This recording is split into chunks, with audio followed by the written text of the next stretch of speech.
मुखिया जी, ये लॉकडाउन के दौरान कुल कितने लोग आपके पंचायत में और राज्यों से वापस आए? कितने लोग होंगे? लगभग 475 आए। अभी मुश्किल से 463 में हमको लगता है कि 100 के करीब से ज्यादा लोग नहीं है, सब पलायन कर गए बाहर। आदाब, मैं हूं तंजील आसिफ और आप देख रहे हैं मैं मीडिया। पिछले 2.5 सालों से निडर सवाल करने वाला बिहार का इकलौता न्यूज प्लेटफॉर्म। 20 जून को प्रधानमंत्री नरेंद्र मोदी ने गरीब कल्याण योजना की शुरुआत की। इसका मकसद था मजदूरों की आर्थिक समस्याओं को दूर करना और रोजगार के अवसर बढ़ाना। इसके तहत 6 राज्यों के 116 जिलों के प्रवासी मजदूरों को 125 दिन के लिए काम देने की बात कही गई। इस योजना की शुरुआत वीडियो कॉन्फ्रेंसिंग के माध्यम से पीएम ने खगड़िया के बेलदौर प्रखंड के तेलिहार ग्राम पंचायत से की। गरीब कल्याण रोजगार अभियान के तहत आपके गांव के विकास के लिए, आपको रोजगार देने के लिए 50,000 करोड़ रुपए खर्च किए जाने हैं। इस राशि से गांवों में रोजगार के लिए, विकास के कामों के लिए करीब 25 कार्य क्षेत्रों की पहचान की गई है। इस दौरान पीएम मोदी को मुखिया अनिल सिंह ने बताया कि उसके पंचायत में 475 प्रवासी मजदूर वापस आए हैं। मुखिया जी, ये लॉकडाउन के दौरान कुल कितने लोग आपके पंचायत में और राज्यों से वापस आए? कितने लोग होंगे?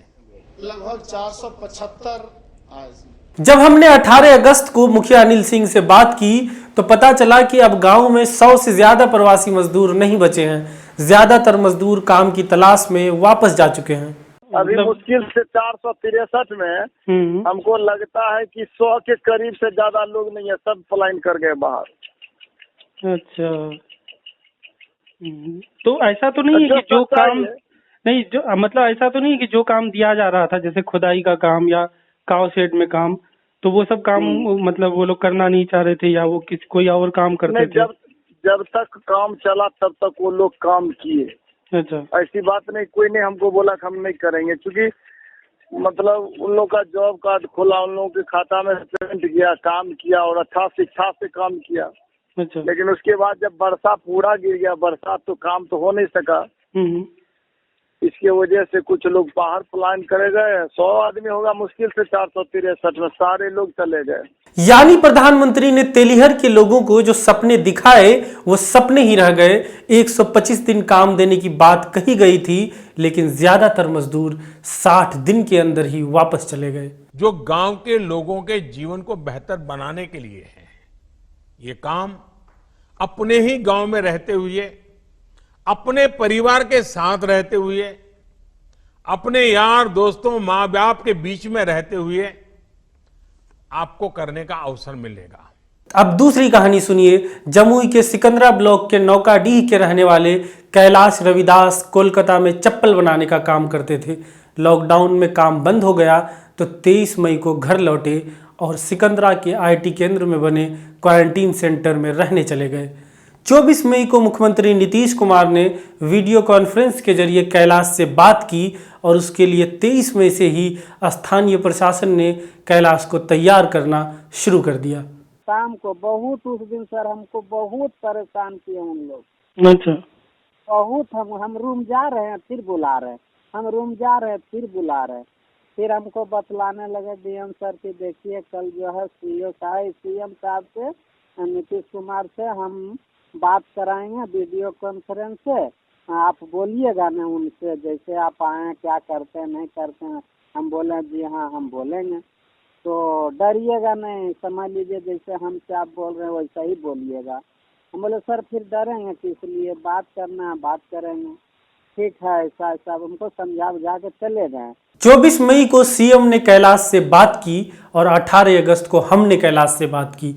लगभग 3 महीने बाद, जी 3 महीने हो गए, आज तक कैलाश बेरोजगार है। कैलाश विकलांग है, घर पर कमाने वाला कोई नहीं, कर्ज लेकर घर चल रहा है। बेटा है, वो भी साथ ही कोलकाता में रहता था, अब वापस घर आ चुका है। हम तो 23 तारीख से लेकर के शायद सर 14 दिन हम वहाँ रहे हैं। जितने वहाँ के लोग थे सब तो क्या बोले, मतलब वहाँ हमको मजाक वाली बात हो गया सर। अच्छा, मजाक वाली बात, कोई भी बात में कोई भी वहाँ का लोग हमको देखते थे, हम निकल रहे हैं किधर, मतलब वही बिल्डिंग में, हाँ कैलाश जी आपको तो मुख्यमंत्री नौकरी देंगे, डीएम नौकरी देंगे, वीडियो साहब नौकरी देंगे, लेकिन 13 दिन सर कोई नजर भी नहीं आए। अच्छा, कोई भी नजर नहीं आए वहाँ। हम लोग चले भी आए आज सर, करीब लगभग लग रहा 2.5 महीना आए हुए, घर भी हो गया है। शायद 5 तारीख को हम लोग 14 दिन करके निकले थे वहाँ से, 3 या 5 तारीख को सर। आज तक कोई खबर ना कोई बात किसी से, कुछ भी नहीं। कर्जा तो घर में परिवार है, सब क्या बोले, दर दुकान से इधर उधर से तो कम से कम 2.5 महीना हो गया सर, 10-12 हजार रुपये कर्जा हो ही गया। सरकार पूरा प्रयास कर रही है कि कोरोना महामारी के इस समय में आपको गांवों में रहते हुए किसी से कर्ज न लेना पड़े। इन दो कहानियों से एक चीज तो साफ है, डिजिटल इंडिया में नेताओं का वादा बहुत फास्ट एक्सपायर कर रहा है। अब पहले की तरह 5-10 साल नहीं लगते। लॉकडाउन के दौरान 30 लाख से ज़्यादा प्रवासी मजदूर बिहार लौटे और उनमें से कुछ किस्मत वाले ही थे जिन्हें पीएम मोदी और सीएम नीतीश कुमार से बात करने का मौका मिला, और जिन्हें मौका मिला उनका ये हाल है कि रोज़गार के नाम पर उन्हें बस दिलासा दिया गया या कैलाश की तरह दोस्तों के लिए एक मजाक का पात्र बनाकर छोड़ दिया गया।